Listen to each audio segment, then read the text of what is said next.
Classes में एक बार फिर से आप लोग का स्वागत है। हम लोग क्लास बायोलॉजी की स्टडी कर रहे हैं धारा क्लासेस के माध्यम से, जिसमें हम लोग क्लास 11th और 12th की बायोलॉजी पढ़ रहे हैं। तो जिसमें में से आज हम लोग क्लास 12th की बायोलॉजी पढ़ेंगे, जिसमें में से हम लोगों ने चैप्टर 5 को देखा था। चैप्टर 5 हम लोग का कंप्लीट हो गया था। आज हम लोग चैप्टर 6 की बात करेंगे, जो कि आपके चैप्टर 5 से मिलता जुलता है, जिसे हम लोग मॉलिकुलर बेसिस ऑफ इनहेरिटेंस यानी वंशागति का आणविक आधार, जो कि आपका चैप्टर 6 है, जो कि एनसीईआरटी में है। काफ़ी ज़्यादा इम्पॉर्टेंट है ये चैप्टर, क्योंकि इसमें आपके जो आपका डीएनए है उसके बारे में पढ़ा जाएगा, आपका आरएनए है उसके कैसे ट्रांसलेशन क्या है, ट्रांजिशन क्या है, ट्रांसलोकेशन क्या है, इन सब के बारे में पढ़ेंगे। कैसे फॉर्मेशन होता है डीएनए का, इसके बारे में पढ़ा जाएगा।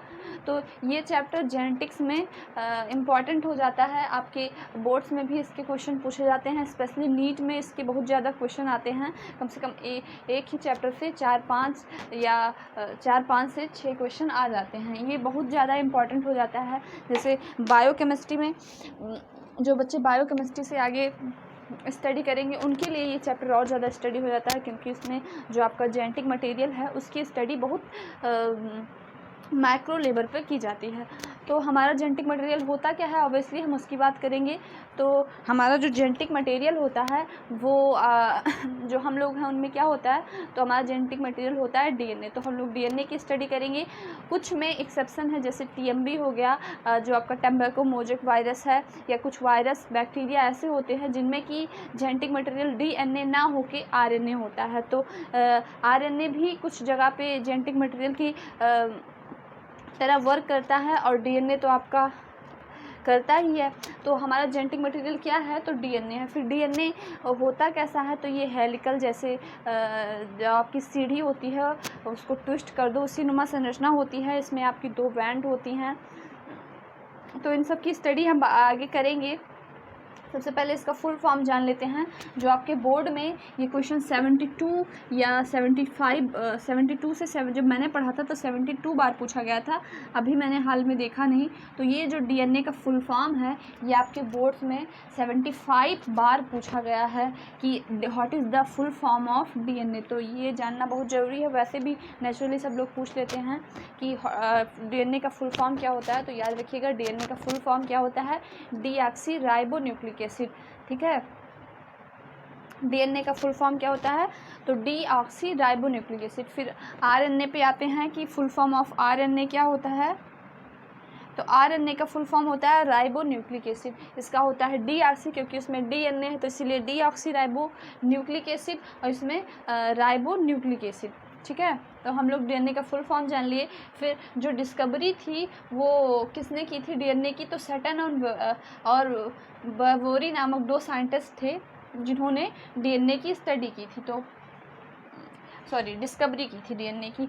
तो सटन और वेबोरी 2 साइंटिस्ट थे जिन्होंने डीएनए की स्टडी की।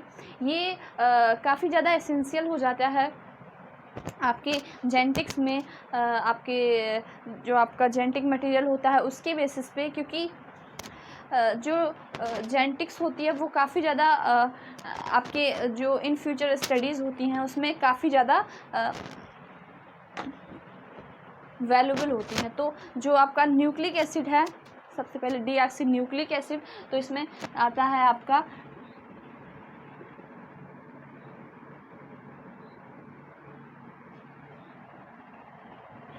ठीक है, तो डीऑक्सी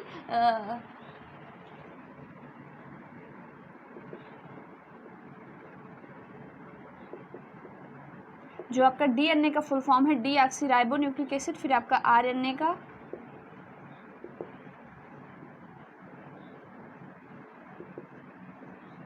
क्या है, राइबोन्यूक्लिक एसिड। तो आपका जो डीऑक्सीराइबोन्यूक्लिक एसिड और राइबोन्यूक्लिक एसिड ये आपका फुल फॉर्म हो गया डीएनए का। फिर डीएनए की डिस्कवरी किसने की थी, तो सटन और वेबोरी ने की थी डीएनए की स्टडी। और फिर इसमें हम लोग जान लेते हैं जो न्यूक्लिक एसिड है, जैसे डीऑक्सीराइबोन्यूक्लिक एसिड है ना, तो डीएनए की खोज किसने की थी, सटन एंड वेबोरी ने की थी। याद रखिएगा, नीट में ये क्वेश्चन पूछा गया है कि डीएनए की खोज किसने की थी, तो डीएनए की खोज किसने की थी, सटन एंड वेबोरी ने डीएनए की खोज की थी।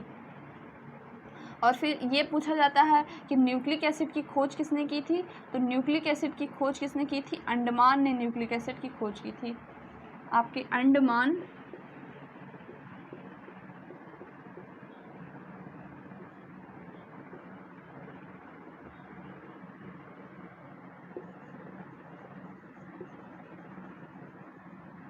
अंडमान जी आपकी किसकी खोज की थी, न्यूक्लिक एसिड। तो हम लोग जान लिए कि डीएनए की खोज सटन एंड वोवोरी ने की थी। फिर जो आपका डीएनए में न्यूक्लिक एसिड काफ़ी ज़्यादा इंपॉर्टेंट रोल प्ले करता है, तो उसकी खोज किसने की थी, तो उसकी खोज आपकी अंडमान ने की थी।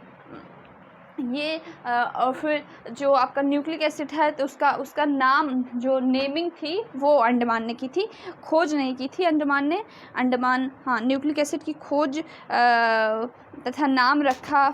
फिर उसके बाद में जो न्यूक्लिक एसिड है वो काफ़ी ज़्यादा इम्पॉर्टेंट हो जाता है, क्योंकि इसी की बेसिस पे आपके डीएनए और आरएनए का जिसमें न्यूक्लिक एसिड होता है या नहीं होता है, इसी के बेसिस पे आपका जो डीएनए का फॉर्मेशन होता है। फिर हम लोग जान लेते हैं कि डीएनए आनुवंशिक पदार्थ तो सब में पाया जाता है। मैक्सिमम जितने लिविंग प्लांट या एनिमल हैं उनमें जो जेनेटिक मटेरियल होता है वो आपका डीएनए होता है। कुछ ही ऐसे वायरस हैं जैसे आपका टीएमबी हुआ, आपका एचआईवी का हुआ, इन्फ्लुएंजा हुआ, जैसे जिसमें जो एक्सेप्शन जैसे जो जिसमें जेनेटिक मटेरियल क्या पाया जाता है, आरएनए, तो वो आपका हुआ एचआईवी हुआ। जो एड्स होता है एचआईवी में आपका क्या पाया जाता है, तो आरएनए पाया जाता है। फिर आपका टीएमबी हुआ जो आपका टैम्बैको मोजक वायरस है। फिर आपका इन्फ्लुएंजा हुआ,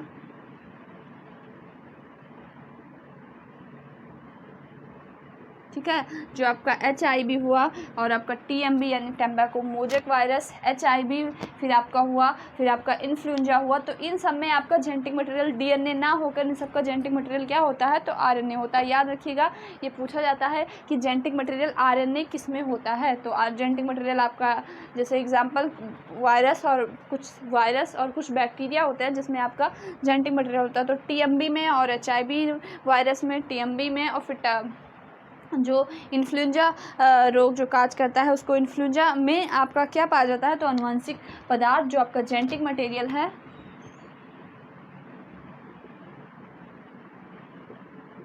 वो क्या होता है, तो जेनेटिक मटेरियल आपका होता है आपका आरएनए। याद रखिएगा कि जेनेटिक मटेरियल आरएनए किस में होता है।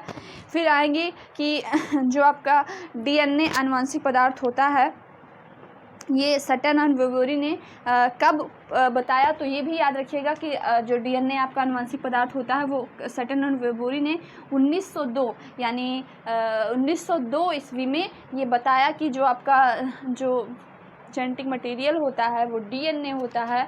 ये सटन और वोवोरी ने कब बताया, तो 1902 में बताया। ये याद रखिएगा कि कब बताया, तो 1902 में बताया कि जेनेटिक मटेरियल आपका डीएनए होता है। फिर ग्रिफिक का रूपांतरण इसमें आता है। ग्रिफिक ने अपने प्रयोग किए और बताया कि कैसे ये डीएनए वर्क करता है या इसका फॉर्मेशन कैसे होता है, ये ग्रिफिक ने बताया। फिर हम आते हैं आपके जो एनसीईआरटी है, जो आपकी बुक एनसीईआरटी है वो काफ़ी ज़्यादा इंपॉर्टेंट हो जाती है आपके नीट्स वगैरह के लिए, क्योंकि मैक्सिमम क्वेश्चन उसी से आते हैं। तो जो इसका टॉपिक होता है, जैसे आपका एनसीईआरटी का ये फर्स्ट चैप्टर मान लो, ये चैप्टर हुआ चैप्टर 5, तो इसके यहाँ पे कई सारे टॉपिक दिए रहते हैं, वही उसी टॉपिक को हम लोग को पढ़ना रहता है। तो पहला टॉपिक उसमें जो है वो आपका डीएनए है। बुक लेके आप लोग साथ में बैठिएगा। पहला टॉपिक जो आपका डीएनए है, फिर दूसरा टॉपिक है आनुवंशिक पदार्थ की खोज यानी डिस्कवरी ऑफ डीएनए। तो हम लोगों ने जाना कि डीएनए की डिस्कवरी किसने की, तो सटन एंड वोवोरी ने की। कब की, तो ये देखा। फिर उसके बाद में कैसे की ना, ये क्वेश्चन आता है, तो कैसे की इसकी डिस्कवरी। इसका जो आंसर है वो हम लोग देखेंगे कि डीएनए की डिस्कवरी कैसी हुई। तो ये आपका हो जाता है। फिर आरएनए क्या है, फिर उसके बाद में आरएनए। तीसरा क्वेश्चन जो है आपका, पहला क्या है कि आपका डीएनए क्या है ना, पहला क्वेश्चन। फिर डिस्कवरी ऑफ डीएनए दूसरा। फिर उसके बाद में आपका हो जाता है कि आरएनए क्या है। फिर दूसरा हो जाता है आपका आरएनए क्या है, आरएनए संसार क्या है। फिर इनकी प्रकृति यानी नेचर के बारे में देखना है हमको। जो आपका डीएनए आरएनए है इनके किसके बारे में देखना है, तो इनके नेचर के बारे में देखना है कि कैसे होते हैं, एसिडिक होते हैं, बेसिक होते हैं, कैसे होते हैं। इसके बारे में देखना है। फिर अनुलेखन यानी फिर इनके अनुलेखन के बारे में देखना है। फिर उसके बाद में अनुवांशिक कूट यानी जेनेटिक इनहेरिटेंस इनमें कैसा है वो देखना है हम लोग को। फिर स्थानांतरण देखना है कि इनमें ट्रांसलोकेशन कैसे होता है, कैसे ये एक जनरेशन से दूसरे जनरेशन में जाते हैं, इसके बारे में देखना है। जैसे अब मदर है तो मदर से उसके डॉटर में कैसे जाएंगे, कैसे इसका ट्रांसफॉर्मेशन होगा, कैसे रिप्लिकेशन होगा, ये इसके बारे में हम लोग को देखना है। फिर उसके बाद में जीन अभिव्यक्ति का नियम यानी जो जीन है उसके जो जीन कैसे वर्क करता है, तो जीन फंक्शन का रूल हम लोग को देखना है कि जीन कैसे वर्क करता है। तो इतने टॉपिक हैं जो आपको देखने हैं, आपके एनसीईआरटी में ये सब टॉपिक दिए गए हैं। फिर उसके बाद में मानव जीनोम परियोजना यानी ह्यूमंस जीनोम जो आपकी परियोजना है उसके बारे में देखना है कि मानव जीनोम परियोजना क्या होती है, यानी जो जीन है उस पर जो आपकी स्टडी यानी वर्क चल रहा है, तो उसके बारे में देखना है कि मानव जीनोम परियोजना। फिर सबसे लास्ट टॉपिक जो सबसे ज़्यादा इंपॉर्टेंट हो जाता है, आपको डीएनए फिंगरप्रिंटिंग देखना है कि डीएनए फिंगरप्रिंटिंग कैसे होती है। जो बड़े बड़े केसेस हो जाते हैं उसमें आपकी फिंगरप्रिंटिंग के द्वारा ही आपके जो आपके कत्ली होते हैं या जिन्होंने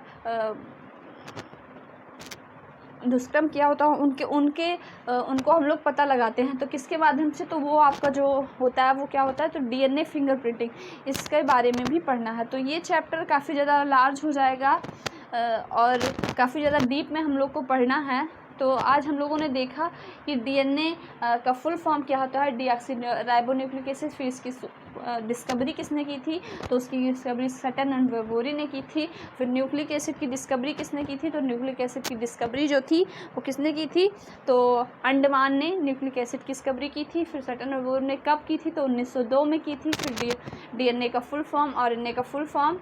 जो डीएनए होता है वो लगभग सभी एनिमल्स प्लांट में पाया जाता है, कुछ एक्सेप्ट में आपके आरएनए पाया जाता है। जैसे आपका एचआईवी हुआ, टीएमवी हुआ, इन्फ्लुएंजा हुआ, तो इन सब में आपका जेनेटिक मटेरियल क्या पाया जाता है, तो इन सब में आपका जेनेटिक मटेरियल आरएनए पाया जाता है। जो आरएनए होता है उसकी रिप्लिकेशन जो दर होती है वो बहुत ज़्यादा होती है ना। और जैसे आपका कोविड आया था यानी कोरोना आया था, तो उसमें भी आपका जेनेटिक मटेरियल डीएनए नहीं था, उसमें भी जेनेटिक मटेरियल आपका आरएनए था, तभी उसमें रिप्लिकेशन बहुत ज़्यादा होता था। जो डीएनए होता है उसमें रिप्लिकेशन होने में बहुत लंबी प्रोसेस होती है, जो आरएनए होता है उसके रिप्लिकेशन में बहुत थोड़ी सी प्रोसेस होती है। ये अपने जो जैसे इनका अरेंजमेंट जो होता है प्रोटीन का या जो अरेंजमेंट होता है, जैसे न्यूक्लिक एसिड या किसी का जो अरेंजमेंट होता है वो बहुत जल्दी से ये चेंज कर देते हैं। इनके जो आरएनए होता है उसके नेचर में बहुत जल्दी से चेंजेस आ जाते हैं। इसीलिए जो जैसे जिन वायरस में जेनेटिक मटेरियल आरएनए होता है वो काफ़ी ज़्यादा हार्मफुल होते हैं, क्योंकि इनमें रिप्लिकेशन पावर बहुत ज़्यादा होती है। सेकेंडों में ये कई बार रिप्लिकेट कर लेते हैं, यानी बहुतों बार ये रिप्लिकेट कर लेते हैं सेकेंडों में। डीएनए में ऐसा नहीं है, डीएनए अपना नेचर जल्दी चेंज नहीं करता और आरएनए में अपना नेचर। इसीलिए कोरोना देखो कितने लोगों को मारा ना, क्योंकि उसका जेनेटिक मटेरियल क्या था, आरएनए था। तो जिसका जेनेटिक मटेरियल आरएनए होता है वो काफ़ी ज़्यादा हार्मफुल होते हैं। फिर आपका एचआईवी देखिए, ये कितना भयंकर रोग है। फिर टीएमवी भी कितना, जो तंबाकू है वो ये तंबाकू के पत्तों पे हो जाता है जिसमें उसका ब्लैकिश स्पॉट हो जाते हैं, तो ये भी एक बहुत ज़्यादा हार्मफुल डिजीज़ है। फिर आपका इन्फ्लुएंजा भी, ये भी कितना जल्दी फैलता है। तो ये हम लोगों ने देखा कि आरएनए से होने वाले जो रोग होते हैं वो काफ़ी ज़्यादा हार्मफुल होते हैं इन कंपैरिजन टू जो रोग डीएनए से होते हैं। तो आरएनए, क्योंकि इसमें रिप्लिकेशन पावर जो आरएनए की होती है वो काफ़ी ज़्यादा फास्ट होती है इन कंपैरिजन टू डीएनए। तो ये देखा फिर हम लोगों ने। फिर आगे का जो टॉपिक है आपका वो क्या होता है, इसके बारे में हम लोग देखेंगे। जो आपकी डीएनए होता है वो 2 पॉलीन्यूक्लियोटाइड श्रृंखलाओं से मिलकर बना होता है। जो डीएनए होता है वो जैसे आपका क्रोमोसोम है,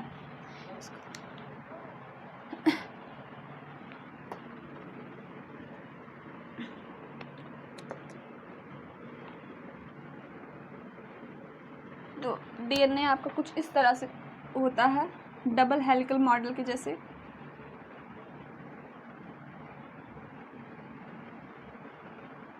एक पिंच पे इस पे 3 डैश होता है और दूसरे पे 5 डैश, तो 3 डैश 5 डैश और फिर 5 डैश 3 डैश। फिर यहाँ बीच में इसके बॉन्ड्स होते हैं, जैसे आपका फिर अमीनो एसिड इसमें वर्क करते हैं, एडेनिन, जैसे प्यूरिन होगा, प्रिमिडिन होंगे, तो इन सब के बारे में हम आगे पढ़ेंगे। फिर ये अरेंज कैसे होता है, तो आपका जो क्रोमोसोम होता है,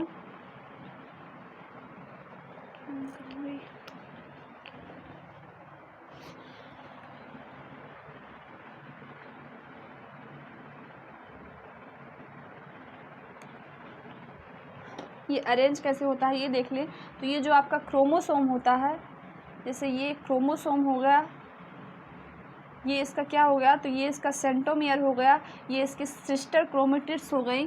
तो इसी में आपका डीएनए कुछ ऐसे अरेंज रहता है। डीएनए ही कॉइल्ड होकर किसका फॉर्मेशन करता है, तो क्रोमोसोम का फॉर्मेशन करता है। तो इसी में आपका डीएनए बहुत ज़्यादा हेलिकल मॉडल में रहता है। यही कॉइल्ड होकर आपकी सिस्टर क्रोमेटिड्स यानी जो क्रोमोसोम की सिस्टर क्रोमेटिड्स होती है उनका फॉर्मेशन करेगा। फिर यही आपका ओपन हो जाएगा,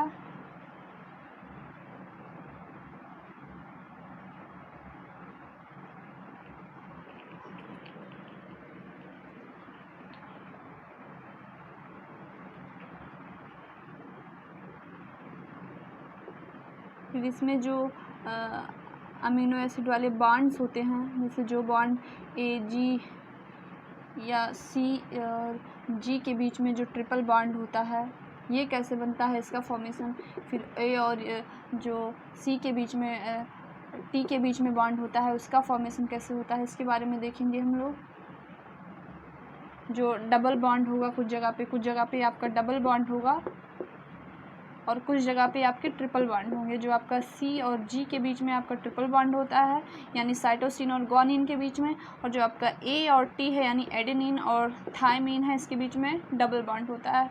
तो ये हम लोगों ने देखा। फिर इसी के बीच में आपके जो हिस्टोन प्रोटीन होते हैं, जो आपके हिस्टोन प्रोटीन होते हैं वो अरेंज होते हैं कुछ ऐसे।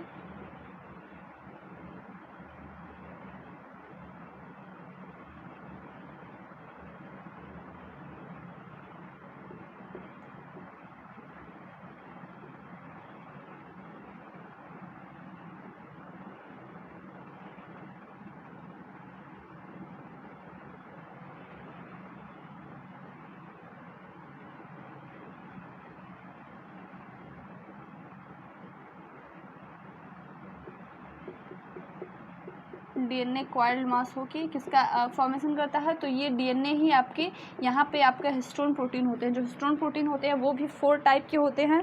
आगे हमें सब की स्टडी करनी है, आगे हिस्टोन प्रोटीन की भी स्टडी करें। तो हम लोगों ने देखा कि डीएनए अरेंज कैसे होता है। तो कुछ ऐसे डीएनए अरेंज होता है जो कि जब सेल डिवाइड होने वाली होती है तो किसका फॉर्मेशन कर देता है, तो क्रोमोसोम का फॉर्मेशन कर देता है। तो देखा हम लोगों ने डीएनए को। फिर टाइप ऑफ डीएनए देखेंगे, जो इसमें डीएनए कैसे डिस्क्राइब हुआ इसके बारे में हम लोग देखेंगे। तो ग्रिफिक ने डीएनए डिस्क्राइब किया था। सबसे पहले इन्होंने स्टेन लगाया जिसको S स्टेन, R स्टेन जो सर्वाइवल स्टेन था, नॉन सर्वाइवल स्टेन था, माइस लिया। उसके बाद में इन्होंने जो आपका डीएनए था उसकी स्टडी की। डीएनए ही आपका जेनेटिक मटेरियल है, ये इन्होंने प्रूव किया ग्रिफिक ने। फिर हार्वे और मार्थेचेज आते हैं, इनका प्रयोग हम लोग देखेंगे कि इन्होंने कैसे डीएनए की डिस्कवरी की। तो उन्होंने बैक्टीरिया एक विषाणु लिया जिसको इन्होंने रखा, इसकी डिस्कवरी देखेंगे हम लोग। फिर आरएनए के बाद आरएनए देखेंगे। तो कल हम लोग देखेंगे कि डीएनए की डिस्कवरी कैसी हुई। जो आपके ग्रिफिक थे तथा हार्वे थे, इन्होंने डीएनए की डिस्कवरी कैसे की। तो आज हम लोगों ने देखा कि डीएनए और आरएनए के बारे में देखा, क्या होते हैं, किसमें पाए जाते हैं और क्या क्या टॉपिक्स हम लोग को पढ़ना है। तो कल हम लोग देखेंगे कि डिस्कवरी, डीएनए की डिस्कवरी कैसे हुई, किसने किया। तो इस आपकी एनसीईआरटी में 2 प्रयोग दिए गए हैं।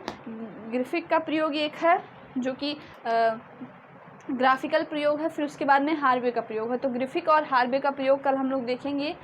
तो आज के लिए इतना ही, धन्यवाद।